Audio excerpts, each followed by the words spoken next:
المايسترو في وسط الميدان، يضع كرة عند ياسر القحطاني، القحطاني تمرير ولا أروع. أحمد علي هدف أول الزعيم يتقدم من أول المباراة مع الدقيقة الثالثة.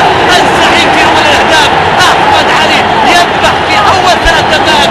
أحمد علي يتلقى تمريرة من ياسر القحطاني ويسجل بعد ذلك أحمد علي. النسر الفرعوني يحلق في سماء الرياض ويسجل الهلال أول أهداف المواجهة. 1-0 إذا للزعيم، يتقدم بالمباراة بواسطة نجم الفرعوني أحمد علي من لعب العرضية للقحطاني وتلقاه القحطاني براسية ولا أروع في آخر مباريات الهلال في مسابقة الدوري. عاد جدك الآن رد التحية، عاد رد القحطاني التحية، وسجل أحمد علي أول أهداف الهلال الذي عليه أن يعيد العلاقة مجددا وأن يعقد وثيقة جديدة وعلاقة حب ما بينه وبين جمهور الهلال، على اعتبار أن العلاقة كانت مهزوزة بين الطرفين في الفترات الماضية من قدومه في موسم الانتقالات الشتوية، لكن يصحح هذه العلاقة والهلال يبقى الشلهوب إلى رادوي، تمريرة ممتازة على الجهة اليمين. كريستيان فيلامسون يصل لمنطقة الجزاء إلى رأس السهم القاتل ياسر القحطاني، إلى رأس القناص ياسر القحطاني يسجل الهدف الثاني للهلال. الهلال في 13 دقيقة يحسم موقعة الرياض، يحسم موقعة الجولة الثالثة في دوري أبطال آسيا. عرضية من كريستيان فيلامسون، عرضية من فيلامسون على طول إلى ياسر القحطاني بميزته برأسيات القاتلة يستطيع التسجيل الآن هدف ثاني لمصلحة الهلال. إذن الهلال بكل سهولة يبتلع الجزيرة الإماراتي في أول لحظات الشوط الأول.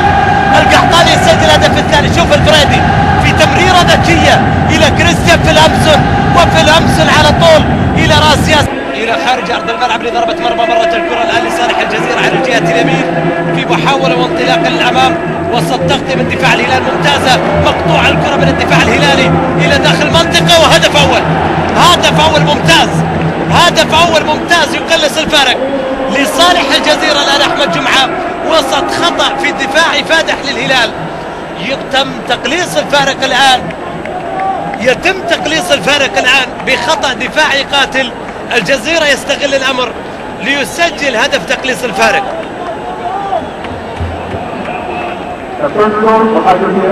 شوف اللقطة مرة ثانية على الجهة اليمين. ماجد المرشدي تغطية ضعيفة كانت مع الكرة الماضية. عبد الله قاسم أحسن استخدامها وأحسن استغلال الكرة، لعب الكرة إلى جمعة نجح في التسجيل و2-1. إذا يتقلص الفارق إلى 2-1 بين الجزيرة والهلال، والمباراة قد تشتعل، ممكن تولع بعد الهدف الآن. خلاص الثواني الأخيرة انتهت الآن. الأربع دقائق اللي طلبها السيد بن ويليامز من السيد جيمس كريستوفر الحكم الرابع تنتهي، ومعها نترقب لنهاية المباراة. الدوسري يلعب الكرة لمحمد الشلهوب عدى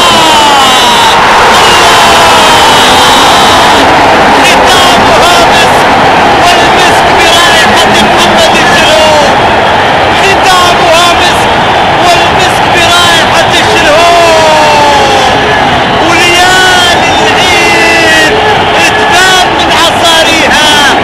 الجزيرة الإماراتي لم يدخل هذه المباراة لأجل الانتصار، فالانتصار من الطبيعي أن يكون لونه أزرق، وأن يكون اسمه هلال، وأن يكون لقبه زعيم، وأن ينهي السيد بن ويليامز صافرته معلنا عن النهاية والساعدة والصافرة والنهاية السعيدة للسعداء جماهير